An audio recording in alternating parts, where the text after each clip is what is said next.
Hello students, welcome to my YouTube channel. যারা class 9-এ final এক্সামের জন্য প্রিপারেশান নিচ্ছ তাদের জন্য এই ভিডিওটি, যেমনটি আমি জাস্ট আমার আগের ভিডিওতে বলেছি এবং ডিসকাস করেছি, সেটি হলো একটি প্রশ্ন বিচিত্রার স্কুল থেকে কিছু অঙ্ক আলোচনা করেছি। তার বাকি ইম্পর্টেন্ট অঙ্কগুলো ওই স্কুল থেকে আজকে আলোচনা করব। তো আজকে আমি শুরু করেছি সেই স্কুলের 10-এর 1 নম্বর কোশ্চেন, যেখানে লক্ষ্য করো কোশ্চেন এটা লগের উপর দেওয়া আছে এইরকম log x by y minus z, log y by z minus x, log z by x minus y হলে প্রমাণ করো যে x y z equal to 1। এটা তোমাদের বইয়েরই অঙ্ক, জাস্ট তোমাদের রিভিশনের জন্য শুরু করছি। আমি কোশ্চেনটা লিখে নিয়েছি। আমরা কি করলাম, এখানে যে 3টি অনুপাত আছে সেই 3টি অনুপাত ইকুয়াল টু কে ধরলাম, ব্র্যাকেটে ধরি লিখবে, এবং এখানে একটা কথা লিখতে পারো কে গ্রেটার দ্যান 0। তো অতএব আমরা এখানে তো এটা লিখতেই পারি, অতএব log x equal to k into, that means এই অনুপাতটার মানও কিন্তু কে, তাই যদি শুধু log x বাদিকে রাখি তাহলে এই কে ইন্টু এই যে নিচের অংশটা হবে, নিচের অংশ কি আছে y মাইনাস জেড। তো এবার যদি আমি log y বলি, মানে এইটাকে যদি বলি, তাহলে কে ইন্টু এই অংশটা k into Z minus x. ঠিক ওইভাবে log z ইকুয়াল টু কী লিখব, log z equal to k into x minus Y. এখন ধরো এই log x log y log z কে যদি আমরা প্লাস করি, অতএব log x plus log y plus log z equal two, তাহলে এই তিনটেকে আমাকে যোগ চিহ্ন দিয়ে লিখতে হবে। দেখো সবার সঙ্গে একটা করে কে আছে, তো তোমরা আচ্ছা আগে লিখে নেই K into Y minus Z plus K into Z minus X plus K into x minus Y. এখন দেখো এদের সবারই কিন্তু বেসটা সেম আছে, কিছু বেস দেওয়া নেই, মানে 10 ধরতে হয়, যাই ধরি না কেন সেম বেস আছে। সেম বেস যদি থাকে তাহলে এই প্লাস করার সময় লগের রুল কি, আমরা লিখব কি লগ এই যে এখানে যে সংখ্যাগুলো থাকবে সেগুলোর গুণফল, মানে কি x into y into z equal to, এখানে সব জায়গার থেকে যদি আমি কে কমন নিই, কেটা কমন নিলাম, নিলে ভেতরে কি থাকছে ওয়াই প্লাস জেড প্লাস নয় মাইনাস প্লাস পরেরটাতে কি থাকছে জেড মাইনাস এক্স, তারপরেরটাতে কি থাকছে এক্স মাইনাস ওয়াই। এগুলো দেখো plus z minus Z plus x minus y plus y কেটে গেল। তো এখানে আমরা কি পেলাম লগ এক্স ওয়াই জেড, এখানে ব্র্যাকেট দিতেও পারো নাও দিতে পারো, ইকুয়াল টু কে ইন্টু 0, এগুলো প্লাস মাইনাস কাটলে তো 0 হয়। তো আবারও বলছি, তাহলে log x y z equal to 0 পেলাম। তার মানে আমরা আবারও এটা লিখতে পারি log x y z equal to কি log 1, কারণ তোমরা তো জানোই যে log 1 এর ভ্যালু কি 0। এটা এই যে এর পাশে লিখবে, এখানে যেহেতু দিয়ে লিখবে। অতএব দুই দিক থেকে লগ আছে, তো লগটাকে যদি আমরা দুই দিক থেকে বাদ দিই, দ্যাট মিন্স বোথ সাইডকে কম্পেয়ার করে পাচ্ছি x y z equal to কত পেলাম 1। তো এটাই প্রুভ করতে বলছে, এরকম হাইলাইট করে এখানে ব্র্যাকেটে লিখে দাও প্রুভড। পরের কোশ্চেনে আসি, এটা 10-এর রোমান 2, এটিও লগের অঙ্ক কিন্তু একটু আলাদা, এটা বইয়ে নেই। তো দেখো প্রথমে দেওয়া আছে X equal to log of, ব্র্যাকেটে দিয়েছে বিসি যেখানে বেস এ, ওয়াই এর বেলা ব্র্যাকেটে সি এ যেখানে বেস বি, জেড এর বেলা লগ অফ এ বি যেখানে সি। এবার প্রমাণ করতে হবে এই রাশিটি, দেখো 1 by x plus 1 plus 1 by Y plus 1 plus 1 by Z plus 1 equal to 1। লগের এক্সক্লুসিভ ভিডিও দেওয়া আছে, সেখানে বেশ কয়েকটি এক্সট্রা অঙ্ক আমার করে দেওয়া আছে, একটুখানি আমার ভিডিওগুলো ঘেটে নিয়ে অবশ্যই দেখবে, দ্রুত দেখে নেবে, কাজে লাগবে। তো আমি প্রথম যেটা দেওয়া আছে সেটা দিয়ে স্টার্ট করছি। কি দেওয়া আছে, এক্স ইকুয়াল টু দেওয়া আছে, এটা X equal to log of BC base A. তো আমার এখানে দেখো এক্স প্লাস 1 লাগবে, তো আমিও লিখি এখানে x plus 1 x plus one মানে লগ বিসি বেস এ প্লাস এই ওয়ানকে আমরা এরকম লিখতে পারি কিনা দেখো, লগ এ বেস এ, কারণ লগ এ বেস এই দুটোই যদি সেম হয় তার ভ্যালু কিন্তু ওয়ান হয়। তা আমি এখানে এ চুজ করলাম কেন, এখানে দেখো বেস এ আছে, এখানেও আমি এ চুজ করব, তাতে আমার সুবিধা আছে। কি সুবিধা দেখো, এবার যখন বেস সেম হয় তখন প্লাস সাইন থাকলে এই রাশি আর এই রাশির গুণ হয়, তার মানে আমার গুণফল কি পেলাম, এ বি সি পেলাম। তো অনুরূপভাবে যদি তোমরা চিন্তা করো, পরেরটা বলছি আমি, পরেরটা দেখাচ্ছি, থার্ডটা দেখাবো না। এই যে ওয়াই ইকুয়াল টু কি আছে, যেহেতু লিখবো y equal to log of c a base কি আছে বি, তার মানে এবার যদি আমি ওয়াই প্লাস ওয়ান লিখি তাহলে লগ অফ এখানে C a base B plus এই ওয়ানের জায়গায় আমি কি লিখবো, লগ বি বেস বি। তখন এ বেস এ লিখেছি, এবার বি বেস বি লেখার মানে হচ্ছে বেসটাকে সেম করলাম। তার মানে এবার ফলাফল কি পেলাম, লগ এই যে সি এ আর বিটা ইনটু হবে, দ্যাট মিনস এটা কি হবে এ বি সি বেস কি আছে এখানে বি। তাহলে অনুরূপে বলো, এটাকে অনুরূপে লিখে দিলেও চলবে, অনুরূপে তোমরা করে দেখাতে পারো। অনুরূপেও যদি লিখি আমি, তার মানে এই যে জেড এর অংশটা যেটা আছে জেড ইকুয়াল টু, সেটা আমরা লিখতে পারবো কি, Z plus one equal to log of, এখানে আসবে এ বি সি আর এটার বেলা বেস আসবে সি। দেখো এখানে বেস সি, এখানে বেস বি, এখানে বেস এ। এবার আমাদের যেটা প্রমাণ করতে বলছে সেটাকে আমরা এলএইচএস লিখবো, প্রমাণের বেলা এলএইচএস দিয়ে স্টার্ট করতে হয়। তো কি আছে, one by x plus one plus one by Y plus one plus one by Z plus one. তো ওয়ান বাই এক্স প্লাস ওয়ানের ভ্যালুটা আমরা কি পেলাম, এই যে এক্স প্লাস ওয়ান তার ভ্যালুটা এটা পেয়েছি, আমি সেটাই লিখছি ওয়ান বাই লগ অফ, এখানে হবে A B C base A, R Y এর বেলা হবে ওয়ান বাই, এখানেও লগ এ বি সি বেসটাকে হবে কি বি। এবার হবে কি ওয়ান বাই লগ অফ, এখানে এরও জেডের বেলা তো এ বি সি এসেছে, বেস ছিল সি।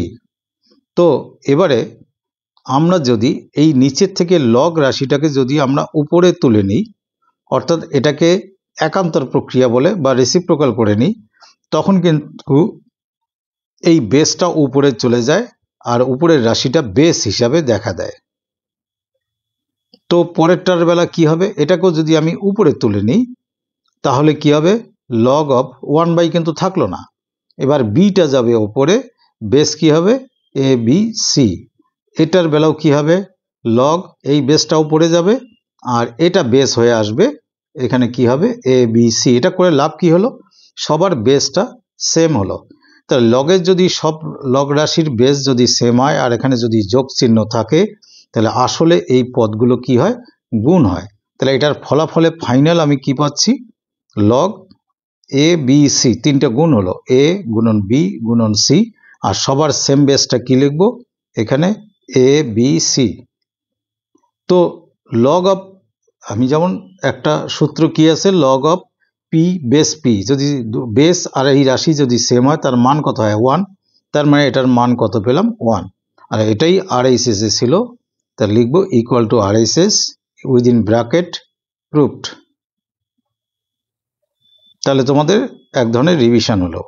এই স্কুলেরই 13-এর 1 কোশ্চেন আছে এরকম, একটি সমদ্বিবাহু ত্রিভুজ অঙ্কন করো যার সমান বাহুদ্বয় 5.6 সেন্টিমিটার। এই সংখ্যাগুলোকে মার্ক করবে, ভুল করবে না। তাদের অন্তর্ভুক্ত কোণের মান 45 ডিগ্রি, আর ত্রিভুজটির সমান ক্ষেত্রফল বিশিষ্ট একটি সামান্তরিক আঁকাতে হবে যার একটি কোণ হচ্ছে 75। তাহলে কোণগুলো কি কি, বাহুর দৈর্ঘ্য 5.6, তাদের অন্তর্ভুক্ত কোণ কত 45, আর এখানে ফাইনালি কোণটা কত আছে 75। এই কোণটি কিন্তু সামান্তরিকের কোণ। তো এইগুলো অঙ্কন তোমরা জানো, তবু আমি একটু মনে করিয়ে দিই। তো প্রথম হচ্ছে কি, বাহুর দৈর্ঘ্য 5.6 তোমরা স্কেল দিয়ে মেপে নেবে। আমি কিন্তু এখানে মোটামুটি করে লিখে দিচ্ছি, স্কেল দিয়ে মেপে নিয়ে এখানে লিখবে 5.6 সেন্টিমিটার। এবার দুটো কোণ লাগবে আমার, একটা হচ্ছে 45 ডিগ্রি কোণ আর একটা হচ্ছে 75। এই দুটো কোণই কিন্তু কম্পাস দিয়ে আঁকাতে হবে। আমি দুটোই করে দিচ্ছি এখানে। প্রথম কাজ হচ্ছে 45 ডিগ্রি। কি করব, আমরা একটা এরকম সরলরেখা টানবো স্কেল দিয়ে। তারপরে তো জানো 90 ডিগ্রি আঁকা একটা যে কোনো মাপের বৃত্তচাপ নেব। যে মাপেই নিলাম সেই মাপে এখান থেকে প্রথমে একবার কাটবো, পরে এখান থেকে আর একবার কাটবো, কেটে এখান থেকে কম্পাস দিয়ে এইরকম উপরের দিকে একটা বৃত্তচাপ, আর এই বিন্দু থেকে আবার এর মাপ নিয়ে, মানে আগের মাপ নিয়ে, একই মাপ নিয়ে আরেকটি বৃত্তচাপ। এই দুটো বৃত্তচাপের যে ছেদ বিন্দু সেটাকে যদি যোগ করে আমি এখানে যোগ করি তাহলে এটা 90 ডিগ্রি হলো। এই কোণটি আমার 90 ডিগ্রি হলো, এখান থেকে এই পর্যন্ত 90 ডিগ্রি। এটাকে যদি সমান দুই ভাগে ভাগ করি তাহলে হবে 45। কেমন করে এখানে কম্পাস বসিয়ে এখান থেকে এর মাপের ইকুয়ালের থেকে একটু কম, ইকুয়াল নিলেও দোষ নেই, কিন্তু অর্ধেকের বেশি নিতে হবে। ধরো এখান থেকে কম্পাসটা খুলে তোমরা এই 60-র সমান মাপটা নিয়ে সামনে একটা বৃত্তচাপ কাটলে, এখান থেকে আবার ওই একই মাপে একটা উল্টা দিকে বৃত্তচাপ কাটলে, এবার এই এই কৌণিক বিন্দু থেকে এই বৃত্তচাপের ছেদ বিন্দু দিয়ে লাইনটা টানলে আমার উপরেও হলো 45, এই অ্যাঙ্গেলটাও 45, নিচেরটাও 45 ডিগ্রি। তাহলে বুঝে গেলে এটা কত ডিগ্রি, এইটুক জায়গায় লিখে দেবো আমরা 45 ডিগ্রি। এবার 75 যদিও তোমরা জানো, একবার মনে করিয়ে দিই, একই রকম ব্যাপার। আগে একটা সরলরেখা টানলাম, ঠিক আগের মতো একটা 90 ডিগ্রি কোণ আঁকাবো। তো বৃত্তচাপ কেটে যে মাপে কাটলাম সেই মাপে একবার, এখান থেকে আর একবার, আবার এখানে বসিয়ে এই দিকে একবার, আর এখানে বসিয়ে এই দিকে একবার, ওই একই মাপে। তো যদি এই পুরোটা আমি যোগ করি তাহলে এই যোগফলটা এখানে একটু বেশি হয়ে গেছে, তোমরা কম্পাস দিয়ে ঠিকঠাক করবে। এটা গোটাটা হলো কত, 90 ডিগ্রি। কিন্তু আমি যদি এই অংশটুকু দেখো আলাদা কালারে বলছি, এখান থেকে এইটুকু জায়গাকে সমান দুই ভাগে ভাগ করো, তাহলে এর অর্ধেক হবে 15 ডিগ্রি। কারণ এইটুকু জায়গা হলো 30 ডিগ্রি, তার আধা কি 15 ডিগ্রি, আর এখান থেকে এইটুকু পর্যন্ত কিন্তু আছে 60। তাহলে এটা যদি 60 হয়, আর এখানে আমি যদি এটা হাফ করতে পারি তাহলে 15, 60 আর 15 মিলে আমার কত হচ্ছে 75। তো এইটুকু জায়গা ভাগ করার নিয়ম কি, এখান থেকে না এর সমান মাপ নেবে বা তারও বেশি নাও, নিয়ে এখান থেকে একটা বৃত্তচাপ তোমরা এই দিকে কাটলে, আর এখান থেকে একটা বৃত্তচাপ, আগের বৃত্তচাপটা যদি এই পয়েন্ট থেকে কাটি এর সমান করে নিয়ে তাহলে যাবে এই রকম, আর এখান থেকে যদি এর সমান করে একটা বৃত্তচাপ কাটো যাবে এরকম। তো সেটা কম্পাস দিয়ে তোমরা ঠিকঠাক কাটবে। এবার এইটা আর এই বিন্দুটা যোগ করে এর সঙ্গে যুক্ত করবে। এই যুক্ত করলে এখন যেটুকু কোণ হলো, মানে কোনটুকু, এইটুকু, এটা হলো 75 ডিগ্রি। বোঝা গেছে? এবারে আমরা ত্রিভুজটি অঙ্কন করি। ত্রিভুজটির সমদ্বিবাহু। তো আমরা কি করব, প্রথমে এটা যে কোনো মাপের তোমরা সরলরেখা অঙ্কন করো, করে এখানে নাম দিলে বি। এবার 5.6 যে মাপটা আমরা এখানে বানিয়ে রেখেছি, এই যে রেখাংশটি 5.6, সেই রেখাংশ সমান করে কম্পাস দিয়ে মাপটা নিয়ে এখানে কেটে দিলে, ধরো এখানে আসলো, আমি তো জানি না কোথায় যাবে, এর নাম দিলে সি। আর এই যে 45 ডিগ্রি অ্যাঙ্গেলটা এখানে যে আমি করেছি, সেই অ্যাঙ্গেলের ইকুয়াল করে এখানে বি বিন্দুতে করব। কেমন করে এখানে কম্পাসটা বসিয়ে যে কোনো মাপের নতুন করে একটা বৃত্তচাপ নাও, আগের বৃত্তচাপের কথা ভুলে যাও। যে বৃত্তচাপটা নিলে কম্পাস দিয়ে সেই মাপের বৃত্তচাপ এখানে একটা কেটে নাও।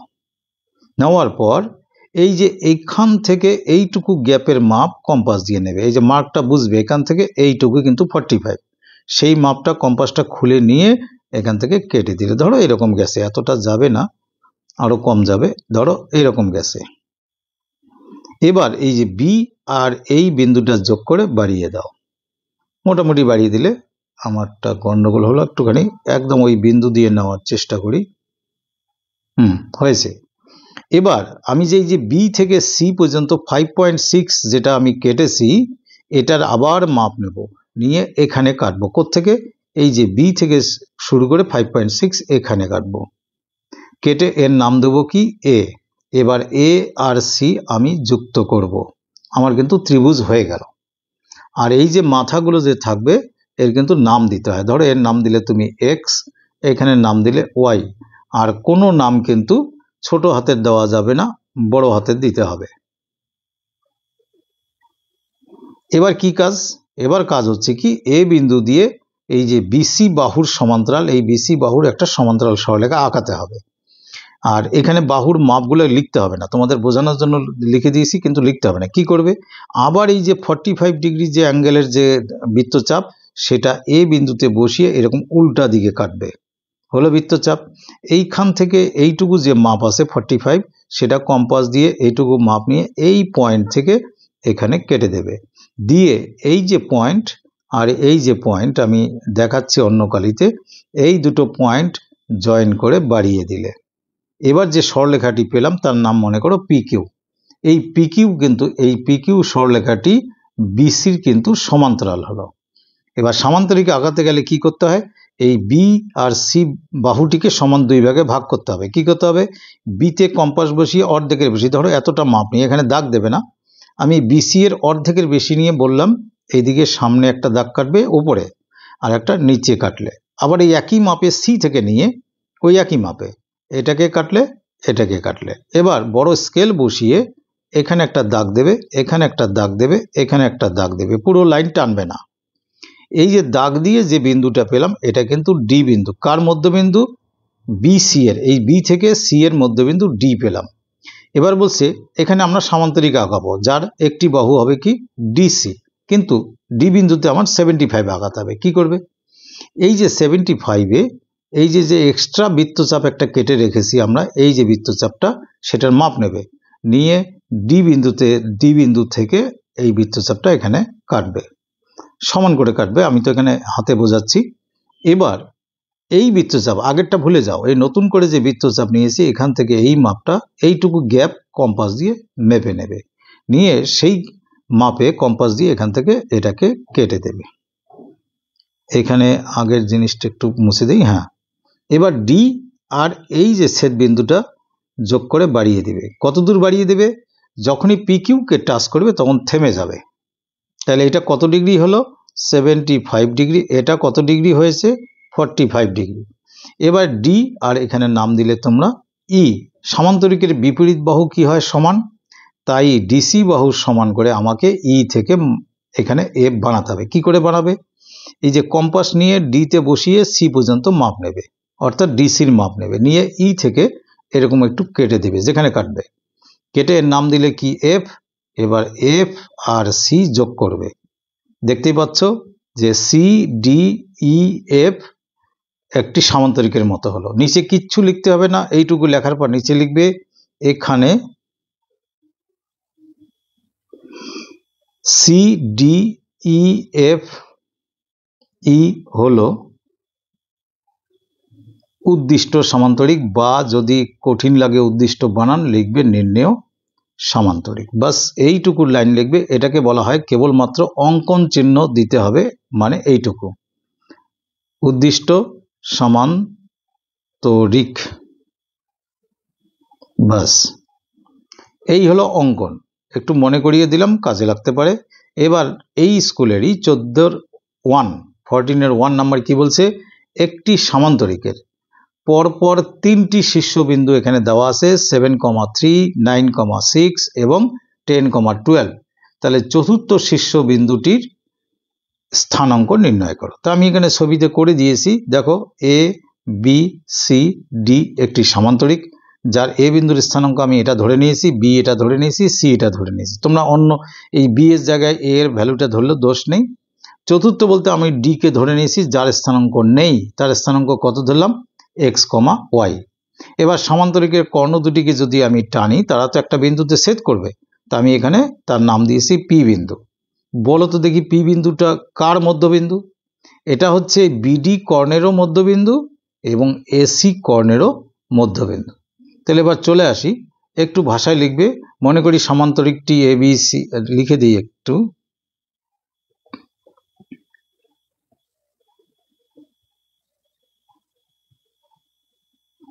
মনে করি সামান্তরিকটি এবিসিডি, যার চতুর্থ বিন্দু ডি এর স্থানাঙ্ক, আরো একটু বড় করে লেখা যায়, আমি একটু সংক্ষেপ লিখলাম, অসুবিধা নেই, এটা লিখলেও হবে, স্থানাঙ্ক x, y। ব্যাস। এইবার দেখো তোমরা, আমি যদি বলি যে বিডি এর মধ্যবিন্দুর স্থানাঙ্ক, তাহলে কি করে বের করতে হয়? আমরা লিখবো এখানে অতএব বিডি এর মধ্যবিন্দুর স্থানাঙ্ক নিয়ম কি? এটা প্লাস এটা বাই 2, দ্যাট মিন্স এই ফার্স্ট ব্র্যাকেট দিতে হবে 9 প্লাস এক্স বাই 2, কমা আবার এদিকে 6 plus y, 6 plus y by 2। আমি বিডি এর মধ্যবিন্দু স্থানাঙ্ক করলাম। ঠিক একই রকমভাবে আমি যদি এসি এর মধ্যবিন্দু করি, এসি এর মধ্যবিন্দুর স্থানাঙ্ক সেটা কি হবে? এসি দেখো, এতে আছে 7 মানে x1 প্লাস x2 হচ্ছে 10, মানে 7 প্লাস 10, 7 প্লাস 10 বাই 2, মধ্যবিন্দুর বেলা বাই 2, আর y1 প্লাস y2, y1 মানে 3 প্লাস 12 বাই 2, 3 প্লাস 12 বাই 2। এই হলো মধ্যবিন্দুর স্থানাঙ্ক। কিন্তু মূলত এডি আর বিসি এর মধ্যবিন্দু তো একই বিন্দু, তাহলে তোমরা তো বলতেই পারো যে এই যে বিডি এর মধ্যবিন্দুর যে এক্স স্থানাঙ্ক মানে প্রথম স্থানাঙ্ক, এসি এর মধ্যবিন্দু তো একই বিন্দু, তাহলে এটার স্থানাঙ্ক একই হবে। তেমনি করে বিডি এর মধ্যবিন্দুর যে ওয়াই স্থানাঙ্ক, সেটা এসি এর মধ্যবিন্দুর ওয়াই স্থানাঙ্কের সমান হবে। সেটা লিখবো কিভাবে? দেয়ারফর এটি কিউ, প্রশ্ন অনুসারে লিখলেই হয়ে যাবে, যেহেতু এটি একটি সামান্তরিক তাই প্রশ্ন অনুসারে লিখলেও হবে। তাহলে এখানে এক্স স্থানাঙ্ক কত আছে? 9 plus x by 2 equal to, এটার ইকুয়াল 7 প্লাস 10 বাই 2 মানে 17 বাই 2, এবং ওয়াই স্থানাঙ্ক উপরে কি আছে? এটা কি আছে? 6 প্লাস ওয়াই বাই 2, আর এখানে নিচে এটা ওয়াই স্থানাঙ্কটা কত? 12 যোগ 3 মানে 15 বাই 2। তো এইটা আগে সলভ করি, 2 2 কাটবে। তো এখান থেকে দেখো এক্স ইকুয়াল টু 17 মাইনাস 9 হবে, এই যে উপরে 17 আছে এখানে 9 গেল, তার মানে এক্স এর মান কত পাচ্ছি? অতএব এক্স ইকুয়াল টু 8। চলে আসি এটাতে, এই 2 আর 2 তো কাটবে, 2 আর 2 কাটলো, উপরে 6 প্লাস ওয়াই ইকুয়াল টু 15, তাহলে অতএব ওয়াই ইকুয়াল টু কি হবে? 15 মাইনাস 6, তাহলে ওয়াই ইকুয়াল টু কত পেলাম? 9। তার মানে নিচে লিখবো কি? অতএব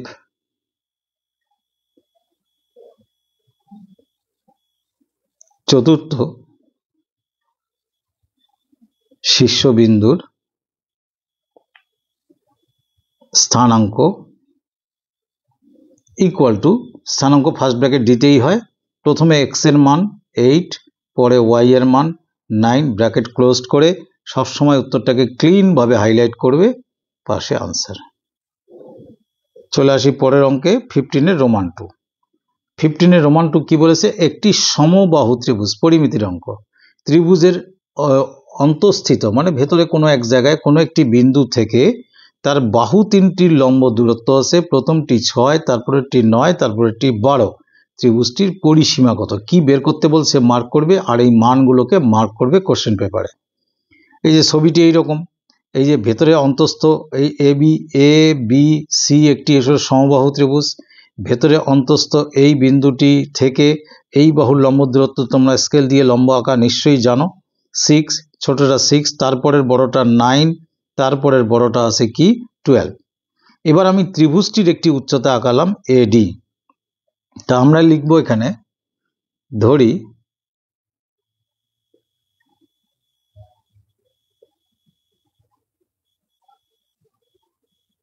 ত্রিভুজ এবিসি এর উচ্চতা ইকুয়াল টু এডি, এবং প্রত্যেক বাহুর দৈর্ঘ্য বা শুধু বাহুর দৈর্ঘ্য লিখলে হবে ইকুয়াল টু এ সেন্টিমিটার। এখন বলি, এই সেন্টিমিটার একক যদি একবার ইংলিশে লেখো, কোটা অঙ্কটাতে ইংলিশে লিখবে, বাংলা অ্যাড করবে না। অর্থাৎ এই প্রত্যেকটি বাহু এ, এই বাহুটি এ, আর নিচের বাহুটিও এ। এখানে তোমাদের জ্যামিতিতে একটা প্রমাণ আছে, সমবাহু ত্রিভুজের অন্তস্থ কোনো বিন্দু থেকে যদি বাহুগুলোর উপর লম্ব টানা যায়, তো সেগুলো তো হচ্ছে এই বিন্দু থেকে বাহুগুলির লম্ব দূরত্ব, এই তিনটি লম্ব দূরত্ব যোগফল হচ্ছে এই ত্রিভুজের উচ্চতার সমান। তাহলে আমরা এখানে লিখব অতএব এ টি কিউ প্রশ্নানুসারে কোনটা, AD equal to 6 centimetre, 9 centimetre আর 12 সেন্টিমিটার। তার মানে যোগ করলে আসছে কত, 9 6 15 12 27 সেন্টিমিটার, অর্থাৎ ত্রিভুজটির উচ্চতা পেলাম 27। এডি মানে কি ত্রিভুজের উচ্চতা, ত্রিভুজের উচ্চতার ফর্মুলা কি, সমবাহু ত্রিভুজের √3/2 ইন্টু এ, এটাই কত পেলাম আমরা 27। এবার সেন্টিমিটার হবে না, দুই দিকে সেন্টিমিটার ছিল কেটে গেছে। তো এখান থেকে যদি বলি এ ইকুয়াল টু কত, তাহলে 27 ইন্টু 2/√3। অনেকে ভাবছে যে এটা এই পদ্ধতিতে কেন করলাম, আমরা এটা কিন্তু এগুলো বাহুর শীর্ষবিন্দুগুলি যোগ করে করি, সেটা লাগবে না। কারণ জ্যামিতিতে একটা প্রমাণ আছে, সমবাহু ত্রিভুজের অন্তস্থ কোনো বিন্দু থেকে বাহুগুলির উপর লম্ব টানলে সেই তিনটি লম্বের দৈর্ঘ্য ইকুয়াল টু ত্রিভুজের উচ্চতার সমান হয়, এটা ব্যবহার করলেও চলবে। এইবার এ ইকুয়াল টু 27কে আমি √3 নিচে লিখলাম, 27কে 9 ইন্টু 3 লিখতে পারি ইন্টু 2। দেখো 3কে √3 দিয়ে কাটলে আর একটা √3 হয়, তার মানে এ সমান সমান কত পেলাম, 9 2 18 √3, 18 √3। আর সমবাহু ত্রিভুজের একটি বাহুকে এ ধরেছি, সেটা কত, 18 √3 আসলো। অতএব ত্রিভুজটির পরিসীমা কি হবে, সমবাহু ত্রিভুজ তাই তিনটি বাহুর যোগফল অর্থাৎ 3 গুণন বাহুর দৈর্ঘ্য, ত্রিভুজটির পরিসীমা ইকুয়াল টু 3a সেন্টিমিটার, অর্থাৎ 3 গুণন 18 √3 সেন্টিমিটার। 3 18 কত, 54 √3 সেন্টিমিটার। যদি কারো কোনো টিচারের আপত্তি থাকে তোমরা কিন্তু ত্রিভুজ বানিয়ে করবে, সেটাতেও কোনো অসুবিধা নেই, আমার হিসাবে এটাও গ্রহণযোগ্য। এবারে দেখো একটা সমাধান আছে, এটা কিন্তু সূচকের অঙ্ক 6 রোমান 3, আমি এটা তোমাদের প্রথমে দিই নেই, পরে দিলাম।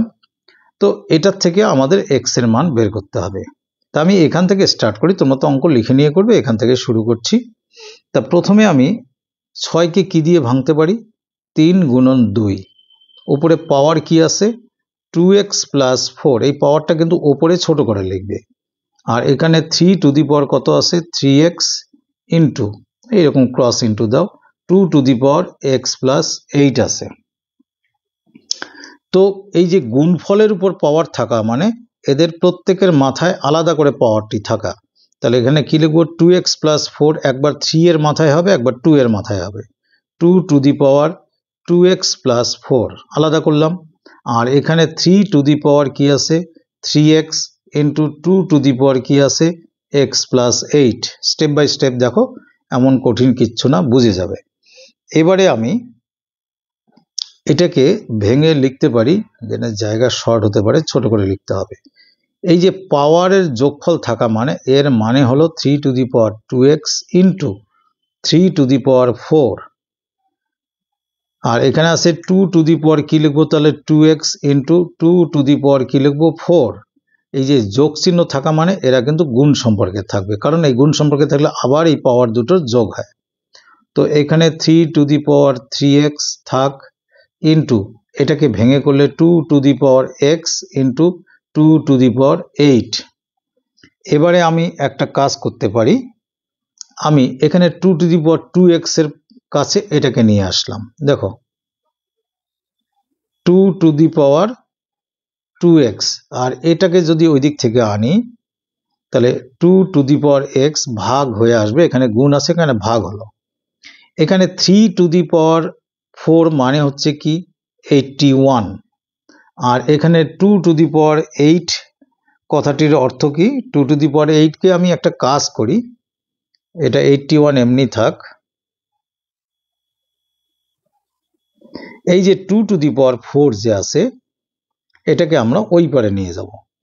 আচ্ছা, ওই পারে যদি নিয়ে যাই, এখানে কি আছে 3 টু দি পাওয়ার 3x, একে যদি নিয়ে আসি এটা ইন্টু আছে, এদিকে ডিভাইড হবে, 3 টু দি পাওয়ার কি হবে 2x ইন্টু এখানে 2 টু দি পাওয়ার কি আছে 8, আর এটাকে যদি আনি 2 টু দি পাওয়ার কত আছে 4, নিচে আসবে। নিচে আনাতে আমার সুবিধা কি, ভাগের সময় কি হয় পাওয়ারটাকে মাইনাস করতে হয়। 2 টু দি পাওয়ার 2x থেকে x মাইনাস করলে 2 টু দি পাওয়ার কি হবে x ইন্টু 81 থাক, 3 টু দি পাওয়ার 4 আর কোথাও বাদ গেছে কিনা না, এই যে 3 টু দি পাওয়ার এখানে 2x আছে, এখানে 3x আছে, মাইনাস করলে 3 টু দি পাওয়ার x হবে ইন্টু 2 টু দি পাওয়ার 8 থেকে 2 টু দি পাওয়ার 4 দিয়ে ভাগ করলে এই 4 8 থেকে মাইনাস করলে 2 টু দি পাওয়ার কি থাকবে শুধু 4। আচ্ছা 81 মানে কি ছিল, 81 মানে আমরা 81 না লিখে এখন দেখতে পাচ্ছি 81 দরকার নেই, 3 টু দি পাওয়ার 4 হলেই ভালো হয়। ঠিক আছে 3 টু দি পাওয়ার 4ই থাক। এবার লক্ষ্য করো এই 2 টু দি পাওয়ার x এর নিচে আমি 3 টু দি পাওয়ার x আনতে পারি, আর এদিকে 2 টু দি পাওয়ার 4 এর নিচে 3 টু দি পাওয়ার 4 আনলাম। আর একটু এখানে কষ্ট করো বুঝে দেখো, অন্য কালিতে লিখে দিই, এখানে দুটোরই মাথায় পাওয়ার আছে x, আর দুটোরই বেসটার উপরে একসঙ্গে যেহেতু পাওয়ার same 2/3 two the power x লিখতে পারি। আর এখানেও যদি পাওয়ার দুটো সেম থাকার জন্য এটাও কি লিখতে পারি 2/3 টু দি পাওয়ার x, 4 আছে 4।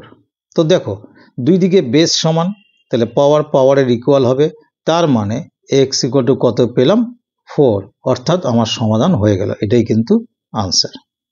একটু ভালো করে চর্চা করে যাবে, এটা লাগতে পারে। এবার 15-এর 1 আছে কি, একটি পরীক্ষা সহ একটি বৃত্তাকার দুর্গ আছে, এটি হচ্ছে পরীক্ষায় যে ডিজাইন করা। পরীক্ষাটির হচ্ছে 7 মিটার চওড়া তা বলেছে, এবং এই পরীক্ষা অংশটির ক্ষেত্রফল বলা আছে 4554 এত বর্গ মিটার। তাহলে টোটাল দুর্গ আর পরীক্ষা সহ যে জমিটার উপর দুর্গ দাঁড়িয়ে আছে তার ক্ষেত্রফল কত। তো আপাতত আমি তোমরা এক কাজ করবে, আমরা এটা যদি 7 হয় আর এই যে ভেতরের ব্যাসার্ধ যদি r ধরি, তাহলে ভেতর থেকে বাইরে পর্যন্ত মোট ব্যাসার্ধ কি r+7। তো এইভাবে এই দুর্গের ক্ষেত্রফলের সূত্র হলো পাই বড় r স্কোয়ার, এখানে বড় r বলতে r+7 স্কোয়ার, এখানে সেকেন্ড ব্র্যাকেট মাইনাস এই ভেতরে ছোট ব্যাসার্ধটার স্কোয়ার, ছোট r স্কোয়ার। এই ক্ষেত্রফলটা হলো 4554। সময়টা কম জন্য আমি একটু সংক্ষেপে করে দিচ্ছি।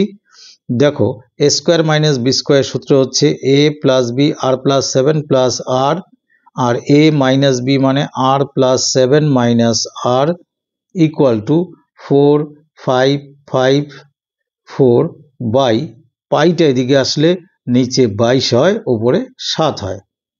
এবার চলে আসি, এখানে দেখো r আর r কাটবে, তাহলে এখানে দুটো r থাকার জন্য 2r+7 ইন্টু এখানে একটা 7 থাকছে ইকুয়াল টু এখানে থাকছে 4554 ইন্টু 7 বাই 22। এই 7টা ওপরে আসে আর এই 7 ওপরে কেটে দিলাম, 22 দিয়ে এটা কাটলে আমি যেটা দেখলাম সেটা আসে কি, আমি ভাগ করে দেখেছি 207 আসে।